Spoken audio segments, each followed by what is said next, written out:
बच्चों आज हम त्रिकोणमिति के बारे में पढ़ेंगे। त्रिकोणमिति एक ऐसा चैप्टर है जो कि 9th में भी काम आता है और 10th में भी काम आता है। दोनों ही क्लासों के लिए अच्छा है और बोर्ड परीक्षा के भी इम्पोर्टेंट है ये। इसलिए मैं आपको त्रिकोणमिति अनुपात के बारे में पढ़ा रहा हूँ। त्रिकोणमिति अनुपात जो है वो त्रिभुज की विशेष गुणों पर आधारित एक प्रमेय है। त्रिकोणमिति अनुपात के बारे में बताया जाएगा। तो त्रिकोणमिति अनुपात में सबसे पहले हम लेते हैं समकोण त्रिभुज को। समकोण त्रिभुज के आधार पर हम बताएंगे कि आपको किस प्रकार से अनुपात निकाले जाते हैं। समकोण त्रिभुज में जैसा कि आप जानते हो कि ये कोण 90 डिग्री का है। 90 डिग्री के सामने की भुजा को अपन कर्ण कहते हैं। ये हमने न्यून कोण माना है। न्यून कोण ये 90 से कम डिग्री का माना है, थीटा कोण। तो थीटा के सामने की भुजा को हमेशा लंब कहते हैं और शेष जो हमारी भुजा है वो आधार कहलाती है। इन दोनों को जोड़ते तो इस प्रकार से ये समकोण त्रिभुज हो गया। अब समकोण त्रिभुज में हम त्रिकोणमितीय अनुपात कैसे लिखते हैं उसके बारे में बता रहा हूं आपको।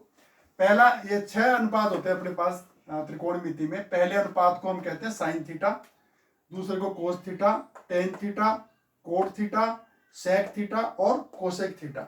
अब ये सुनने में आपको नाम बड़े अजीब लगते होंगे, लेकिन ये सिर्फ एक इसको अनुपात के रूप में याद करना है।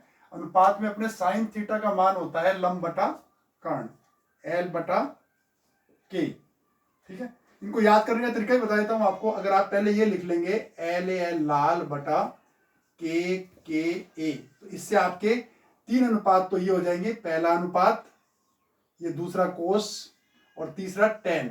उसके बाद फिर बाकी अनुपात बताऊंगा मैं आपको। तो पहला अनुपात है अपना एल बटा के, यहां से ले लिया अपन ने। दूसरा कोस ए बटा की, तीसरा टेन होगा अपना वो एल बटा ए।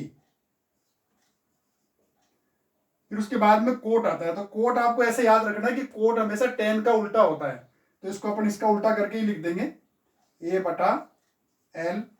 सेक को अपन कोस का उल्टा करके लिख देंगे, के बटा ए। और कोसेक को अपन लिख देंगे साइन का उल्टा, के बटा एल। तो इस प्रकार से हमारे ये 6 अनुपात हो गए।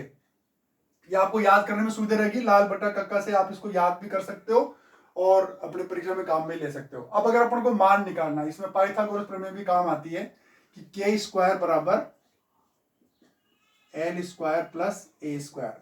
अगर तीनों में से किसी का मान नहीं दे रखा है तो वो अपन पाइथागोरस प्रमेय की सहायता से ज्ञात कर सकते हैं। जैसे आपको लंब नहीं दे रखा है या आधार नहीं दे रखा है, 2 मान दे रखे हैं, तो पक्षांतन करके तीसरा मान अपन ज्ञात कर सकते हैं। फिर उसकी सहायता से अपन ये 6 अनुपात आराम से आसानी से लिख सकते हैं। जैसे उदाहरण के लिए मैं यहाँ साइन थीटा लिखना चाहता हूँ। अब मैंने मान रखा प्रश्न में से के का मान ए दे रखा है, यानी कर्ण तो 5 है, आधार 3 है और लंब 4 है।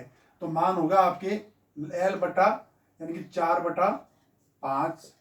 ये हो जाएगा अपने आधार 3 बटा